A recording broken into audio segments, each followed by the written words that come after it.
Halo semuanya, kembali lagi bersama saya Coach Fikri. Ya, di video kali ini mungkin saya hanya sedikit sharing-sharing aja, hanya ngobrol-ngobrol diskusi tentang uh, pencak silat ya. Di sini saya akan berbicara tentang model latihan silat. Di sini kita sebagai pelatih harus kreatif dalam memberikan variasi latihan, biar anak-anak yang kita latih nggak jenuh dengan latihan yang kita berikan. Jangan sampai yang kita latih itu model latihannya itu terus sampai atlet kita hafal sampai udah bosen lah nih coach, latihannya gini-gini terus nggak ada perkembangan. Nah, kita sebagai pelatih dituntut harus kreatif lah dalam memberikan materi latihan, dalam memberikan model latihan. Nah, kadangkala kita sebagai pelatih sudah punya planning ya, sudah punya rencana buat memberikan materi apa yang akan kita berikan, model latihan seperti apa yang akan kita berikan. Tapi kadang juga situasinya suka berubah-ubah, entah ya atlet yang datang sedikit lah, entah tiba-tiba hujan harus pindah tempat latihan lah, dan kita terpaksa harus merubah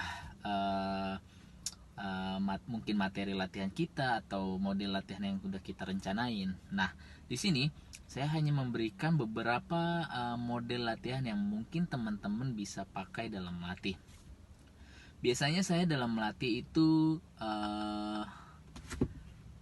memberikan ada beberapa model latihan yang biasa saya pakai. Pertama, model latihan individual atau perorangan. Kedua, model latihan berpasangan. Ketiga adalah model latihan berkelompok atau tim. Nah, dari 3 model latihan itu saya pecah lagi.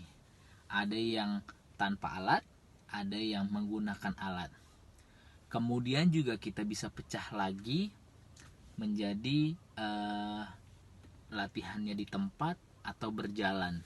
Ya, berjalan bisa bergerak, bisa maju, bisa mundur, bisa ke kanan, bisa ke kiri. Nah, jadi teman-teman akan mempunyai banyak variasi lagi jadinya. Jadi ketika teman-teman udah mengetahui bentuk model latihan seperti ini, dan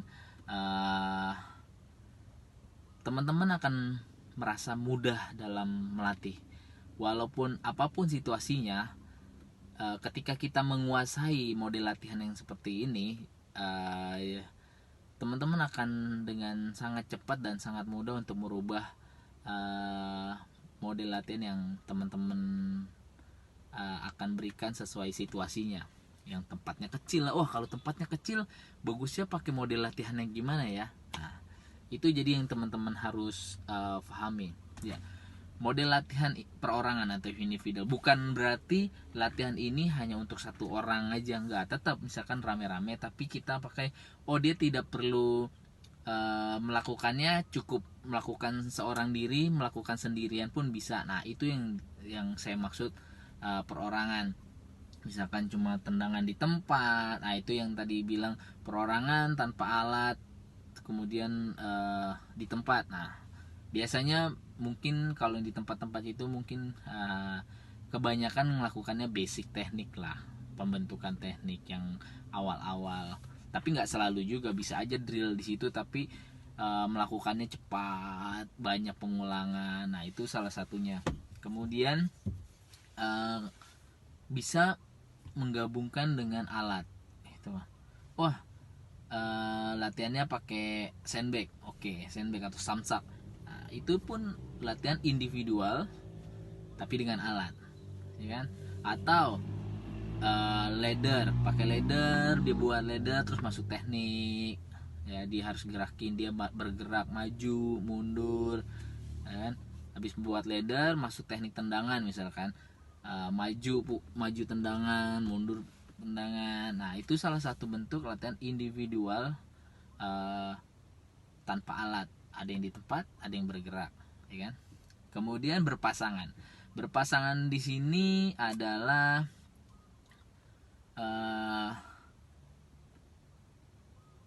ya berpasangan nih, kayak ganda gitulah, kayak ganda berpasangan tanpa alat. Misalkan kita buat shadow fight, ya shadow fight teman-teman tahu lah shadow fight seperti apa, fight bayangan ya. Kemudian buat latihan bantingan, latihan guntingan itu harus berpasangan ya kan. Itu tanpa alat kita bisa langsung bantingan seperti itu, atau kalau pakai alat satunya pegang pecing, satunya nendang ya, seperti itu. Berkelompok, nah kalau berkelompok itu teman-teman biasanya satu pegang pitching, misalkan contoh latihannya ya, saya langsung contoh latihannya aja, mungkin teman-teman juga udah tahu ya. Berkelompok tuh ya lebih dari 2 orang kita bisa masukkan kategori berkelompok ya, 3 orang, 4 orang, 5 orang atau lebih bisa. Nah teman-teman bisa melakukan misalkan satu orang pegang pitching, satu orang siap nendang untuk ditangkap terus dibanting gitu. Satu orang melakukan, nah si A melakukan, si B pegang pitching, si C siap untuk dibanting. Jadi kita bisa seperti itu. Kita bisa boleh mainkan pakai timing, bisa pakai repetisi ya kan. Jadi kalau teman-teman menguasai dan memahami model latihan seperti ini, saya rasa teman-teman dalam melatih nggak akan merasa kesulitan untuk melatih ya.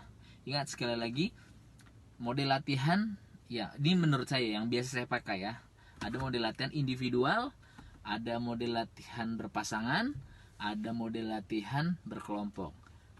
Ada juga model latihan individual tanpa alat, berpasangan tanpa alat, berkelompok tanpa alat. Ada individual dengan alat, individual berpasangan dengan alat, kemudian berkelompok dengan alat. Ada lagi yang di tempat, individual di tempat, berpasangan di tempat, berkelompok di tempat.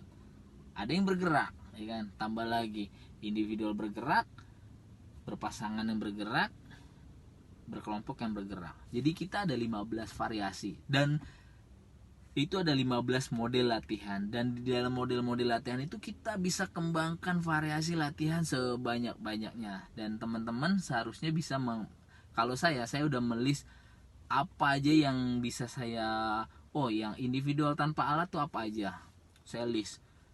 Kita namain aja metode latihannya dengan nama yang kita mau. Snake line, inilah, itulah, one master. Apa semua yang teman-teman namain yang mudah diingat, yang teman-teman paham.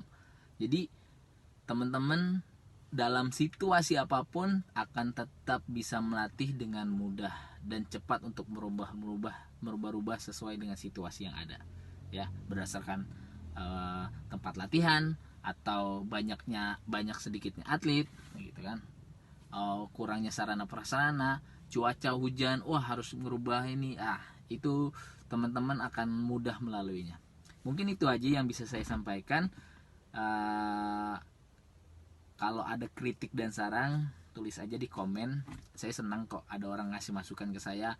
Coach salah, coach bisa, coach kurang, ada tambahan ini. Silakan, kita di sini hanya, saya bukan merasa paling pintar, tapi berusaha buat cuma berbagi aja. Kalau emang ada menurut teman-teman ada kata-kata yang kata-kata yang salah, mohon dimaafkan.